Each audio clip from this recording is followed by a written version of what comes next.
Akron Roundtable has proudly promoted community dialogue and networking for the past 49 years. Our mission is to bring the world to Akron, and we do this by presenting speakers from diverse backgrounds who inform and educate our community, compelling us to think differently and to consider other perspectives. I would now like to welcome Barbara Feld, Director of Development for Apollo's Fire in Summit County, Tuesday Musical Director Emeritus, and Emeritus Director of Akron Roundtable, to the podium to introduce Jeanette Sorrell, founder and conductor of Apollo's Fire, in conversation with Dr. Jamie Wilding, Professor of Instruction in Composition and Theory and Academic Coordinator at the University of Akron School of Music. Jeanette will be talking with us on the topic, Rising from the Ashes, a refugee's daughter becomes a Grammy-winning artist. Barbara?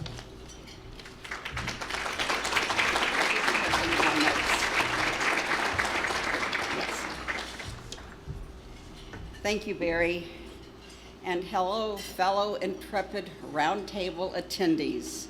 Thank you for joining us today. I know some of you traveled from the north, some of you traveled from the south, but we're all here today gathered to listen to Jeanette and Jamie as Jeanette tells her story, her 33-year journey with Apollo's Fire, and a hidden story that none of us knew about, not even Jeanette, until a few years ago.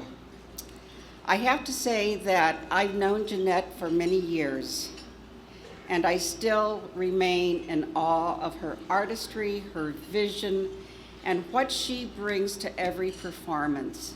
Apollo's Fire is 33 years old, but we have the distinction of celebrating the 30th anniversary of Apollo's Fire performing in Akron and Summit County. And we're so proud of that.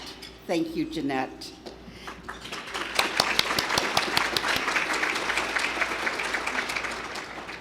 I promised I would not do an infomercial because when I was on the Akron Roundtable board, we always grimaced when somebody actually did an infomercial and began talking about their product. This is not an infomercial, but I just have to share with you.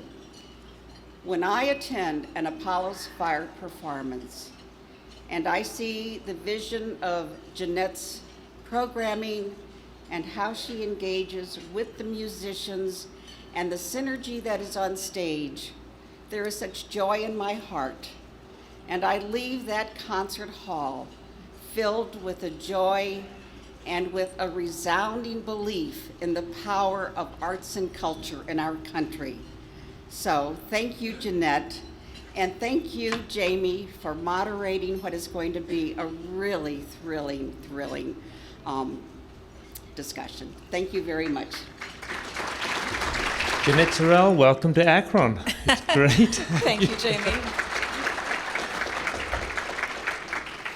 We know all about your artistry. Today we get to learn more about you as a person. Let's start with your upbringing in San Francisco and what brought you to Cleveland and Northeast Ohio.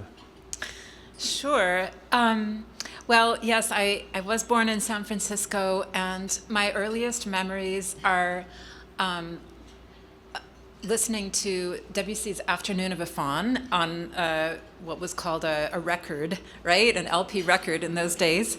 And because my parents loved music, my father was always singing opera, mostly in the shower. And in particular, we always sang a lot of French folk songs, things like the Marseillaise, celebrating Bastille Day. My father was incredibly obsessed with being a Francophile. So those are the childhood memories. And then you ended up here in Cleveland. Yes. And what brought you here and what kept you here in Northeast Ohio? Well, I did a degree in harpsichord at Oberlin.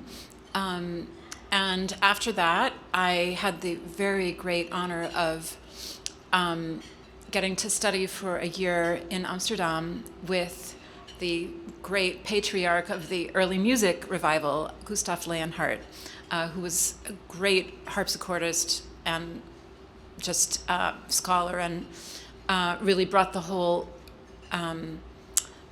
brought early music back into the world after it had been sort of lost for a couple hundred years.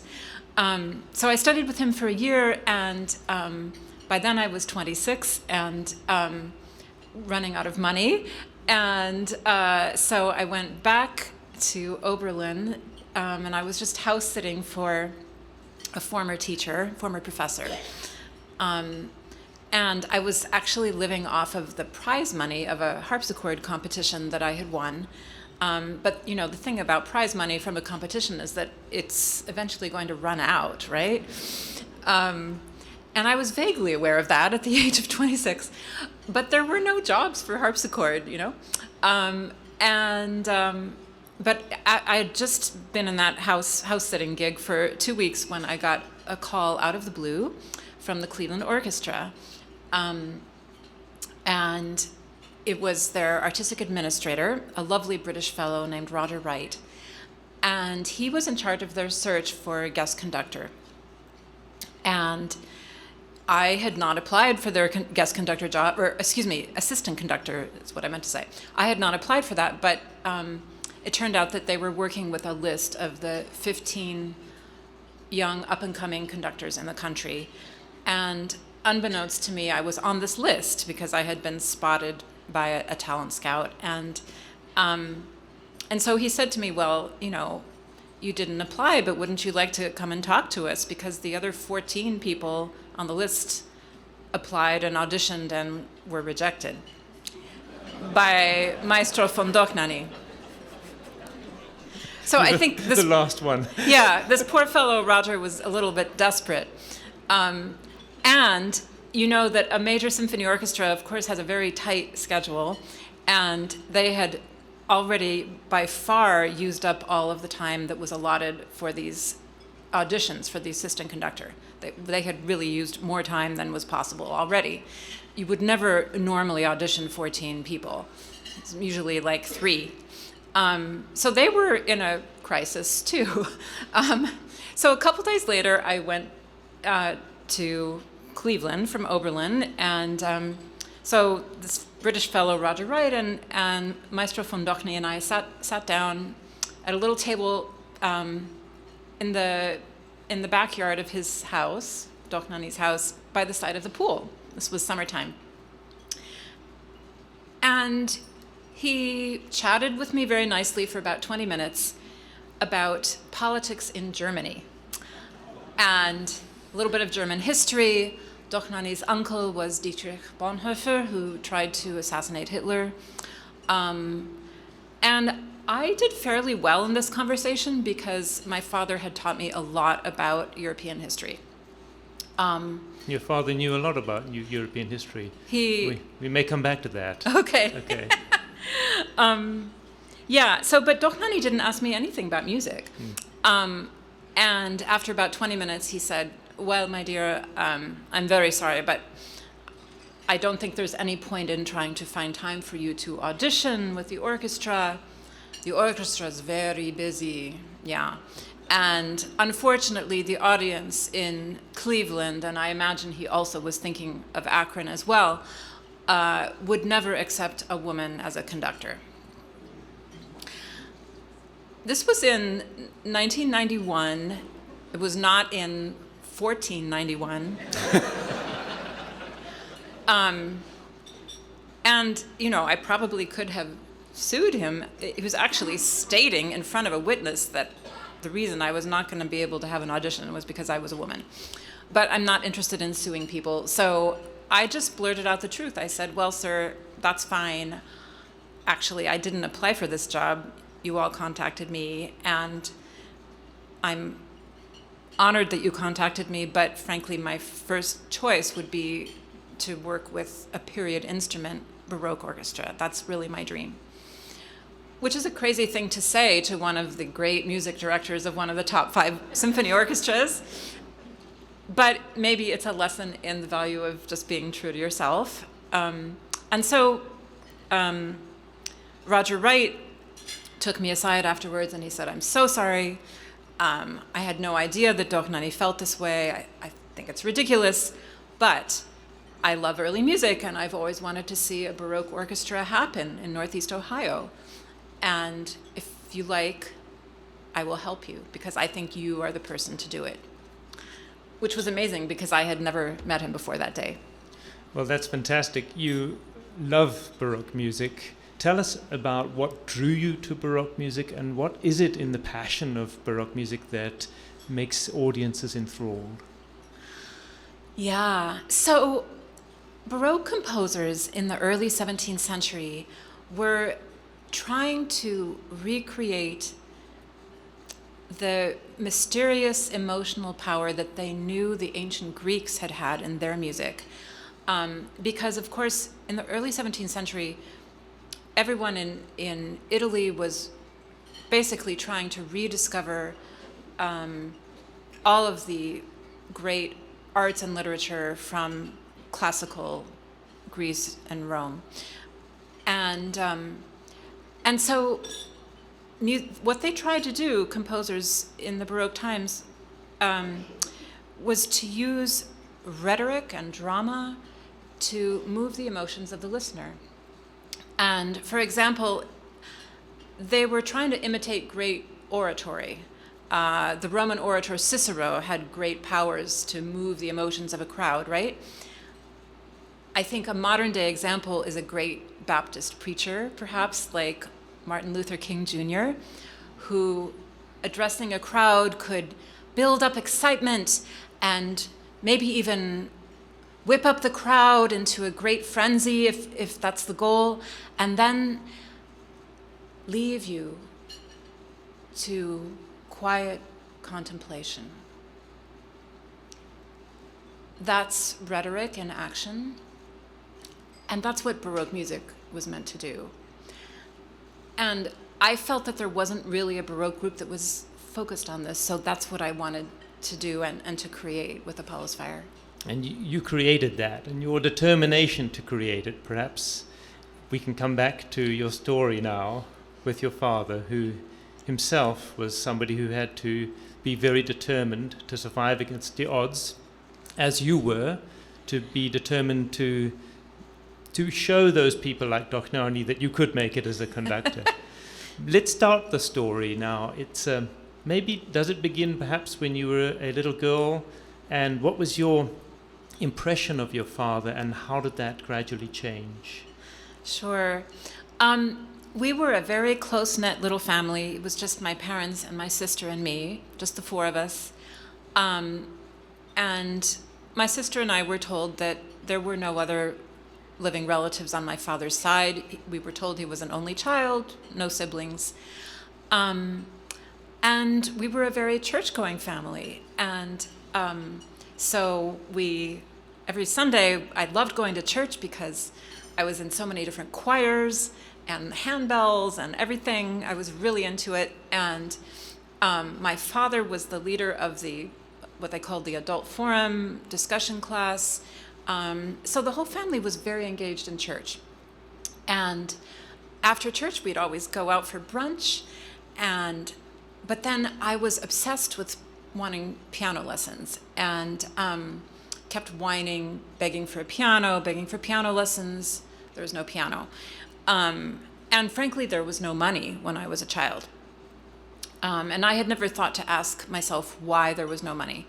But finally, when I was, I think, maybe 10 years old, they offered free piano lessons in the public schools after school. And the only requirement was that you had to have a piano. And so I lied and said that I had a piano. And I made a little paper keyboard, practiced on that, and then once a week I went over to my friend Tracy's house because Tracy had a piano. And so we would go in the piano room and close the door, and I would practice.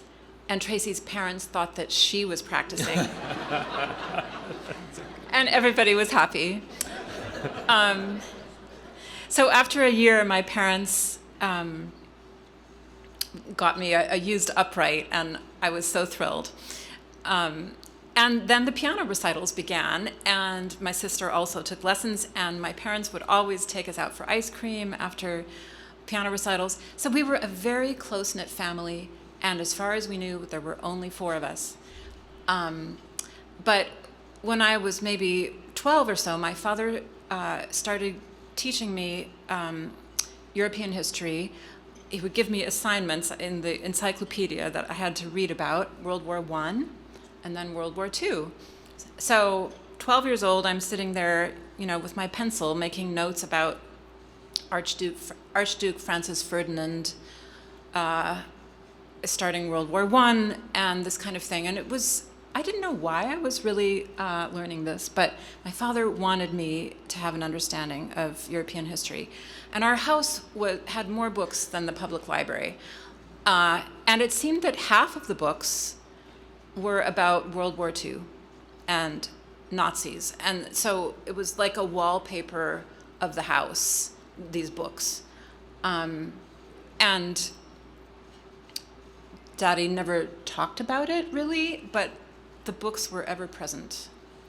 And what did you think of that? Did it start to dawn on you that there must be some story here? Yeah, so when I was maybe 14 or 15, I began to wonder a little bit because my mom had told my sister and me that Daddy's parents were killed in a plane crash when he was 14 and that we should never ask him about it. And then when I was, I think, 16, we all, my choir went on tour to Europe, and my parents came along. We all went to Europe. We all had to get passports. And I noticed on the plane, very exciting plane trip to Europe, sitting next to my dad, and his passport said, place of birth, Romania. And you had always thought it was? Switzerland. He Switzerland. gave us the impression he was from Switzerland. And so I said, well, why does your passport say you were born in Romania? And he said, well, he was born prematurely and his parents were traveling in Romania and they weren't expecting him to arrive yet. And as I got a little older, I thought that story was very strange. And then the story of the parents being killed in a plane crash, I figured out that would have been in 1944 during World War II. So why would these Swiss parents be flying around over Europe during the war? So I kept asking my dad questions, and particularly I wanted him to find his immigration papers because I wanted to get a Swiss passport. And he always said, I don't know where the papers are, forget about it, it's not going to work, and you have the best passport that money can buy. You have an American passport. So the Swiss passport, of course, was not ever going to materialize. No, it never did. No. And so Yeah, what happened yeah. next? You have some doubts about Daddy's Roman Catholic background and Swiss heritage. Where did it go from there? Well, eventually my mom mentioned one time that she was surprised when she had met my dad in their first couple of dates in San Francisco. My mom was only 22. And so, here's a young man with clearly a European accent. He's learning English. And she naturally asked him, tell me about your family in Europe. What was your life like in Europe? Where did you live exactly? And whenever she asked him something like that, she said that he would just shut down and give like a one-word answer. But the rest of the time, as long as she didn't go to that topic, he was talking about literature and drama and theater and history. He was a drama critic on the side. And when I was a toddler in San Francisco, my father was working full-time at a kind of clerical job to support my mom and me, and going to night school to get his college degree in German and French literature, which he did in a year and a half because he challenged a bunch of the courses and just took the final exam without taking the class. And so then later he went and got his PhD on a fellowship, and the fact that, you know, that we were this little family with all the books about World War II, it just seemed normal to me. I thought every family was like that. Oh, right. Yes. Okay. It didn't strike you. So, but decades later, because I wanted the Swiss passport, finally in 2018, I joined Ancestry.com because I heard that you could look up documents there. And so I typed in my father's name and date of birth, and immediately his naturalization certificate, citizenship, came right up. It was his name, it was his street address in San Francisco, 1962, where I knew, yes, that's where my parents met. And then at the bottom of the page, it said, name changed from Tibor Polgar. And I was completely shocked. And I knew enough about languages to realize that Tibor Polgar was a Hungarian name and likely to be Jewish. And so I showed it to my mom. I said, Mama, did you know that Daddy changed his name? She was completely shocked. And you can imagine a close marriage at that point, over 50 years, suddenly finding out that your spouse had hidden his identity from you. It's really, really shocking. So then we started peppering my dad with questions, but he claimed he didn't remember anything, which we didn't believe either, because my father has always had a very powerful memory. But finally, then I did the DNA test, which came back 50% Ashkenazi Jewish, Eastern European. So then my mom and my sister did the test. My sister's came out the same as mine. My mom's test came out 0% Jewish. Right. So you knew where that 50% Then we knew. was. Yeah. Yeah, so then we knew. So in 2018, just a month before Apollo's Fire and I were making our Carnegie Hall debut, and I was supposed to be playing a big solo on the harpsichord. So of course I should be practicing a lot. But about a month before that, we received a message through Ancestry.com from a young man in New York City who had just taken his DNA test, and it told him that we were cousins of some kind. This was connected because of that site. It notices when two people have the same DNA. Yes, And if there's a when- DNA yeah. match, yes. This was a young man in his early 30s. His name was Andrew Polak, which turns out to be the Romanian version of Polgar, which is the Hungarian version. And in fact, my father was from the Transylvania region of Romania, which was bilingual Romanian and Hungarian. So this young man didn't know how we were related, really. He didn't know much more than I did, but he put me in touch with his aunt, Ilona. And Ilona lives in San Francisco. Your cousin. She turned out to be my first cousin, yes. I had no idea that I had such cousins on my father's side. So the next day, Ilona and I talked for 2 hours on the phone, which was amazing. And I learned that my father, in fact, had 2 brothers and a sister, which we never knew before. She was able to tell me the names of my grandparents. And so I went into Ancestry.com and looked up my grandparents and learned first that my mother was killed at Auschwitz. My grandmother was killed at Auschwitz. And that my grandfather was killed at Buchenwald. And then I spent about a week just crying, and I couldn't do anything else, and I couldn't practice. And you had to play Brandenburg 5 in some weeks' time? In a couple of weeks. When she said it's somewhat of an exposed harpsichord part, it's like the concerto for harpsichord from the Baroque period. Yeah. But the fact, that I had never met my grandparents was devastating. And also, I now understood that there was an uncle and an aunt who I had never met either. And in fact, they had lived in San Francisco, but my father had hidden all of that. He didn't want us to know that he had relatives because he didn't want us to know that he was Jewish. So how did your mother feel? Or did you Well, not tell her? telling my mother was the most terrifying, one of the most terrifying things I had ever done, because I felt such a sense of responsibility. They had such a close marriage. My father had always referred to my mom as his guardian angel. And in fact, the year when they met in San Francisco, 1962, or 1963, was he everything before that he called the BJ era, which meant before Gene. The BJ era was something that's not worth talking about. Very sweet. Yeah, Yes. because really life just didn't matter until my mom came on the scene.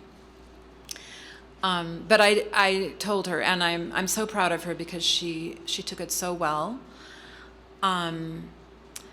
But she decided that we should tell my dad, particularly because the young man in New York City, whose name was Andrew, and his brother Jonathan, they wanted to meet my father very much. And in fact, my parents already had tickets to New York City because of the Carnegie Hall concert. So in a week's time, we were all going to be going to New York for this concert. And so my mom and I got up our courage one night and told my father that we knew his story, which was really one of the scariest things I've ever had to do. And at first he denied it. He said it wasn't true. And then he was quiet for a while, and then he said, okay, I was not born in Switzerland. I was born in Romania. I left Romania when I was 13. I arrived in Switzerland when I was 14, and that's when I learned French, because being French was such a big part of his whole identity. And I said, Daddy, that year, okay, you left Romania when you were 13, arrived Switzerland 14, that year in between, where were you then? And he said, that year was a blank. And so I didn't push that.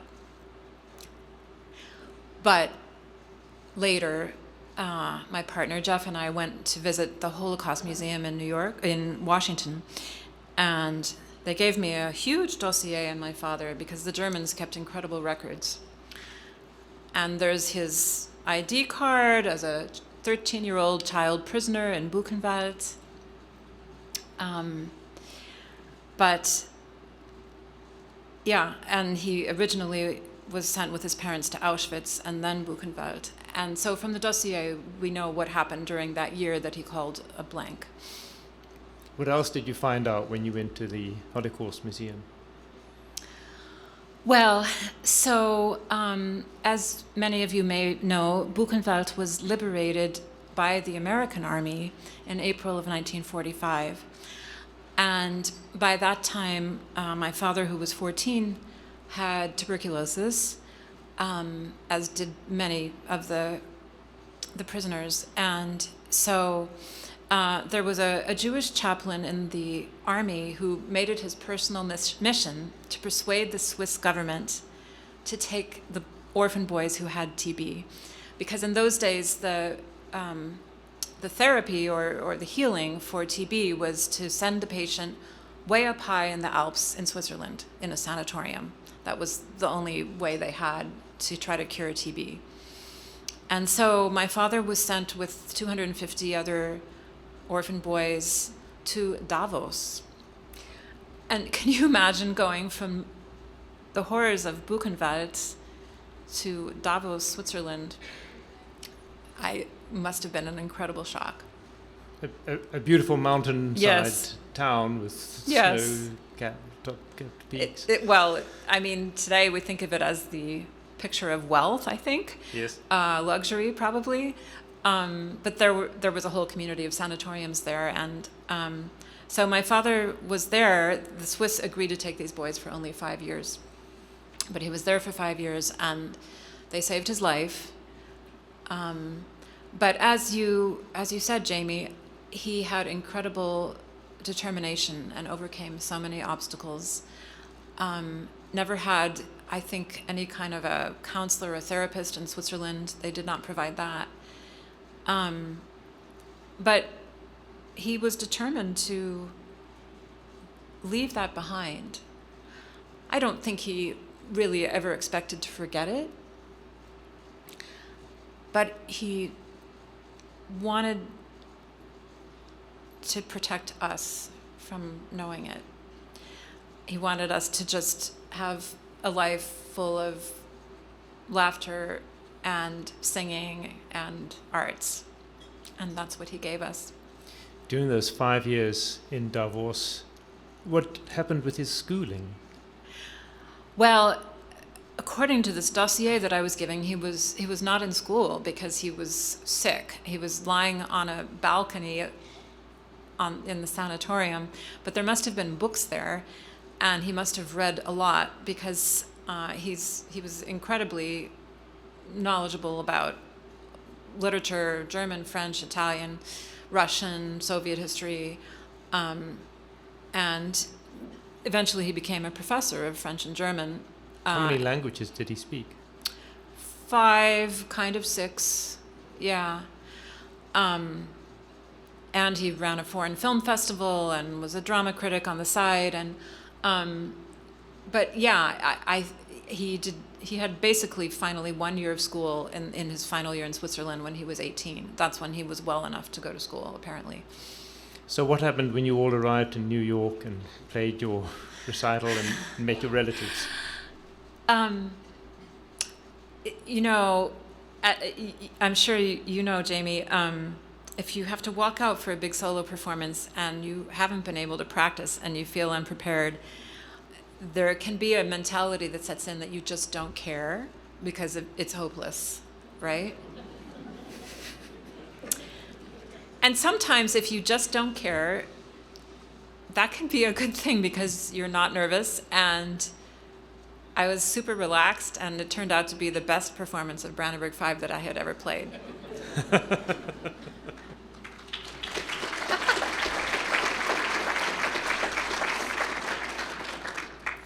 We can hear a little bit of your Brandenburg 5 on the website, I think, of Apollo's Fire. It's not that exact performance, but it's front and center. Or on YouTube, On YouTube, definitely. yeah. Yes. There's a video of a performance from the Tanglewood Festival, yeah. And how about the relatives? Did you meet them before the concert or after? The plan was to meet them the next day. The concert was sold out, so I could not even get them tickets by the time that I knew they existed. But we met them the plan was to meet them the next day for lunch at the Red Eye Grill, which is across the street from Carnegie Hall. And my father had very reluctantly agreed. However, at 11:30, we're in the hotel room getting ready. We're going to walk over there, and he said, "I'm not going." He didn't want to go.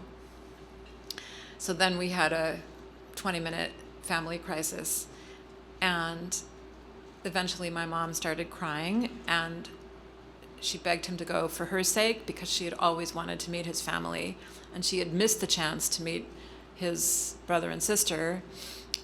She wanted to at least meet these younger relatives.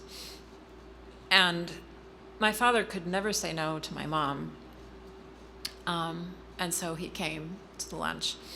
And so we met these lovely young relatives, and eventually my partner Jeff and I had to leave and go to Boston to play another concert, but my parents stayed there, and Jeff and I received eventually a photo of my father holding a little baby who was the youngest member of the family.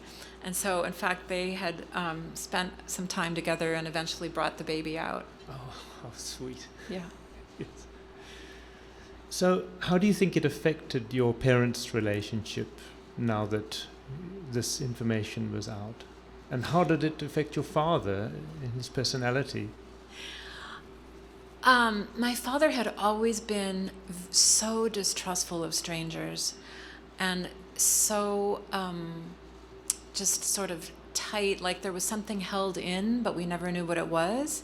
He was always very warm with our little family, but he wouldn't let anyone else in, except for Jeff. He did let Jeff in, which was fascinating because Jeff is Jewish, and the two of them had already formed this wonderful bond long before we knew that I'm half Jewish. But no one else could get in. And but after, my dad's secret came out, he did relax and just become more warm and sunny. And he still didn't want to talk to anybody else, really, but he became much more open with us and began remembering Romanian songs from his childhood and singing them. And speaking some Romanian and eventually some Hungarian, which was really surprising. And I think he was glad that the story came out in the end.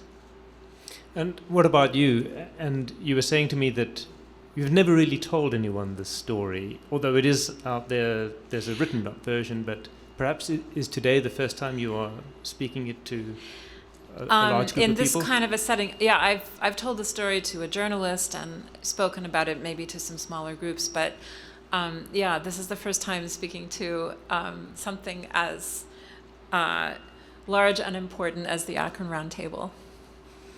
And how do you feel that you know this and that everybody else knows it now? Or is it too much to ask? Well, I decided to talk about it now because we're in such a moment of debate about immigration and how to treat migrants and refugees. And if the United States had not welcomed my father as a penniless refugee at the age of 27, then I would not be here, and presumably Apollo's Fire would not be here. Likewise, if at some point they had decided to, deport recent arrivals or something like that, then we would probably not be here. I think my father, in his determination and overcoming so many obstacles, was in some ways a rather typical immigrant. And Jamie, you also are an immigrant. And you have also achieved winning a faculty position as a musician is very extraordinary. It's incredibly competitive, I know that. But immigrants are typically the highest achievers, the most determined, the bravest, because of everything that they have had to overcome to even manage to escape from wherever they came from and to come here. So I think this is a time that can be useful for us to just think about my dad's story. Thank you for that. Now, questions? Perhaps there are a ton. Should we segue over now? Yes, Q&A. I hope we haven't answered all your questions already. Oh, actually, we have some more coming in right now, so please keep on asking if you have more. Jamie, Jeanette, thank you so much for being with us today and sharing this story.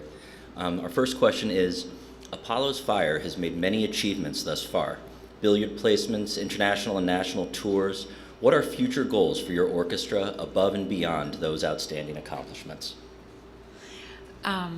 Sure. Well, the first one might be on Sunday, February 2nd. If you all could perhaps root for us. We are up for a second Grammy Award. And thank you. This time in the category of Best Choral Performance for our album of Handel's Israel and Egypt, which curiously is an Old Testament Jewish story. But whether or not we win the Grammy, at least we have been nominated for it, and we won a previous one in 2019. So, but yeah, I mean, we have a lot of goals in outreach and education. Bringing classical music to new audiences is a really big focus in Apollo's Fire. which is why we have quite a lot of YouTube videos, which you could be free to check out if you like. I think we have over 18 million views on YouTube now. And the videos have comments from people in foreign languages all around the world, which is really fun. But we would love to bring our music to more diverse audiences, regardless of ability to pay for tickets. So that involves seeking a lot of funding, of course. I would love to do a free concert in a park in Akron and in Cleveland and things like that. Excellent. The next question is, have you continued doing genealogical research? And if so, what more have you learned? Well, I learned that my father was from a very large family, actually. He had 3 siblings, but then he had many aunts and uncles. And a bunch of them, after the war, went to Australia. There were quite a few Jewish refugees who went to Australia after the war. And so I have these cousins in Australia. I've never been there. But I was able to make contact with them through Ancestry.com. And one of them is a wonderful writer and scientist, and we developed a beautiful friendship through correspondence and Zoom calls. She has passed away now from cancer, but I'm so glad that I got to know her in the last few years. So, how has the new perspective on your family history affected your current musical work? Well, the first program of Jewish music that I did was called Sephardic Journey. And at that time, I did not have the faintest clue that I had any connection to Jewish culture. I really did it as a kind of labor of love for Jeff and a friend of mine, soprano, who liked to sing Sephardic music. And so that was a wonderful learning experience because I was completely unfamiliar with that music until I worked on that album. However, by the time we did the second Jewish album, which is called O Jerusalem, Crossroads of Three Faiths, by then I knew some of the story at least. And working on that music, knowing that I do have a connection to it, made a huge difference. And there are certain harmonies in the kind of scales that they use in Middle Eastern music, which the first time around felt so foreign to me, and but I grew to love it now. One part of the story, one of the questions is, were your father's siblings also imprisoned? Yes. So his sister was sent to a different concentration camp, which was also horrible. My understanding is that the 2 brothers who were old, they were the oldest, instead of being sent to concentration camps, they were conscripted into the Hungarian army.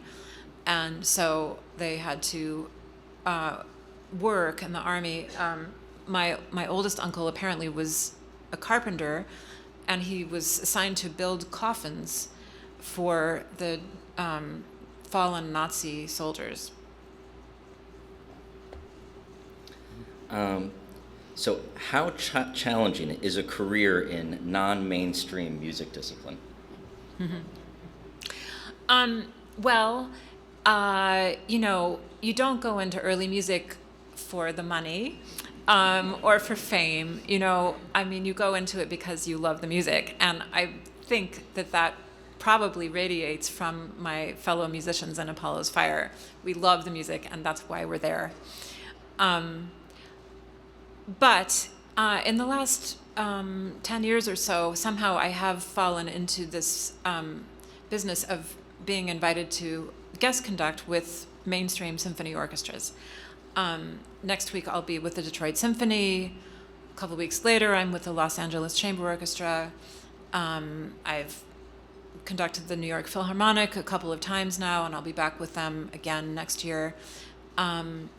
And so in the last 10 years, it's been interesting to learn how to bring my love of early music to mainstream classical musicians who are trained in a very different style. And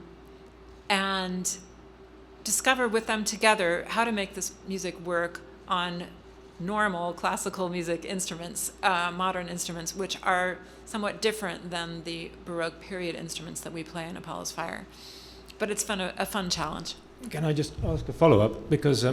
that intrigues me. Is the repertoire that you're doing with these orchestras all Baroque, or is it more recent, or would you be open to conducting classical, romantic, modern? I go kind of up through Beethoven and Schubert. So I do Baroque with these orchestras and early classical, a lot of Mozart. I've occasionally been asked to do something later, but I have declined because there are so many conductors who could do that better than me. It's just silly to try. We had a question, if you could share also a little more of your mother's background with the audience. Yeah. So my mom grew up in a small town in Michigan, and from German heritage, but her quite far back. She was American, very American. And she, I think, was, not so many women of her generation went to university, but she did. She went to the University of Michigan, got a nursing degree, and at the age of 22, she got in her car and drove out to San Francisco because she had gotten a job at the hospital in San Francisco to begin her career as a nurse. And apparently, I think she met my dad within 2 or 3 weeks of arriving in San Francisco. And so it was meant to be. So does Apollo's Fire need volunteers? And if so, how do we get involved? We always love to have volunteers. We always need ushers at the concerts, which is a nice way to hear the concert for free. We probably could sometimes use people to help with receptions, but I think the best way actually is Ms. Barbara Feld, who's sitting there, is our Director of Development for Summit County, and she and Tom Clark, who I think I saw, there's Tom Clark. Tom Clark is the president of our Akron Advisory Board of Apollo's Fire. And so Barbara and Tom lead this Akron support group called the Advisory Board, which hosts receptions and occasionally does fundraising events, every few years a small gala. And so I'm sure they would love to have some more volunteers joining their group. And I've got a few more quick questions here I think we have time for. A quick structure question. Are Apollo's Fire musicians affiliated with the Cleveland Orchestra, or is it a totally independent group? It is totally independent. And so, yeah, the Cleveland Orchestra, they play on modern instruments, which are louder than Baroque instruments, so they work well in a big hall. The instruments that we play on Apollo's Fire are really meant for a room more like this size. And so our concerts, we play always in intimate venues, but with a lot of spontaneity and emotion in the music. So with all of this learning and discovery, do you think there's an autobiography in your future? No. But I am going to be collaborating with a wonderful writer in Chicago who's also a retired music critic, Howard Reich, who's written some wonderful books about his mother, who was a Holocaust survivor.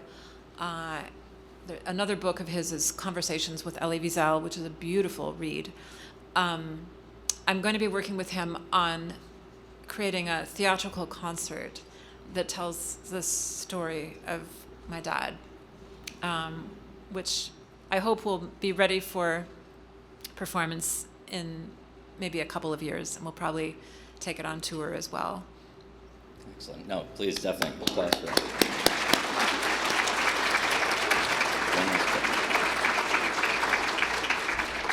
I do have one last quick question for you. Do you have any advice for young musicians who want to pursue a career in performance? Sure. So My parents always brought me up to believe that I could do anything that I wanted to do. And if someone tries to discourage you, don't talk to that person anymore.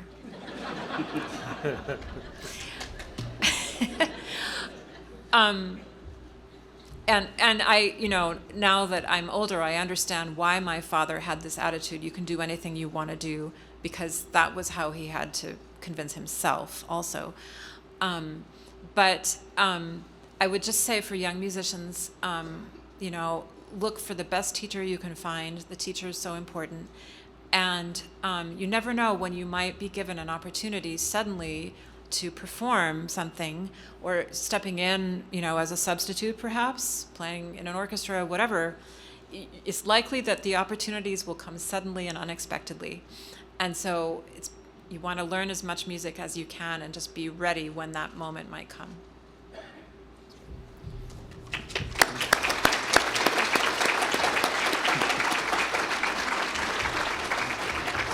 Jeanette, thank you for sharing your very personal and powerful story with us today. Akron Roundtable is honored that you would choose this forum to share that. So thank you so much. It's a delight to be here. Thank you. And Jamie, you were the perfect moderator. So again, thank you very much for leading the conversation. Appreciate it. If I could invite Michael Batu, the Senior Vice President of Gardens Wealth Management, to the podium. Michael will present our signature contemplative sun. This work of art was designed. Go ahead. Slip through.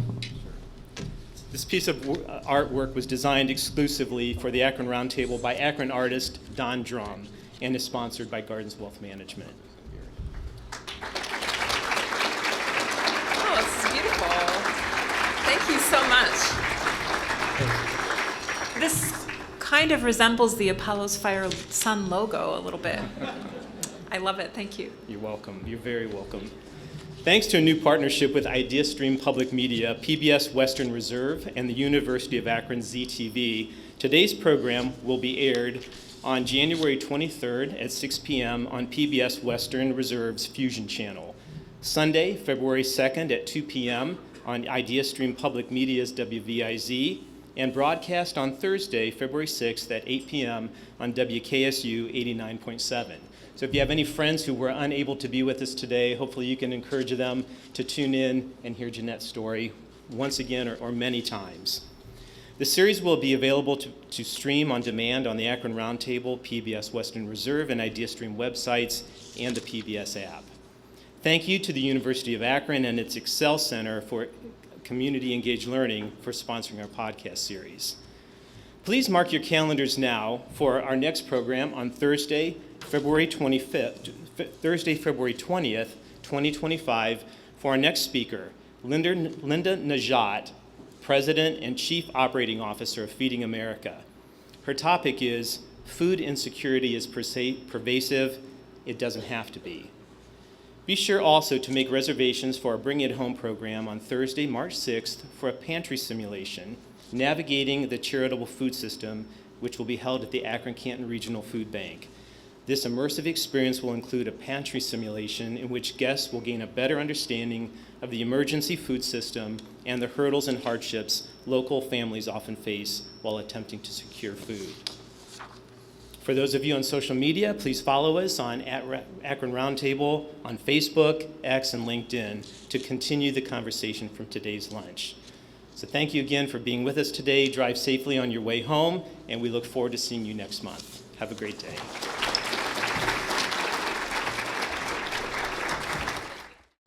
This has been a production of Akron Roundtable, PBS Western Reserve, the University of Akron, and IdeaStream Public Media.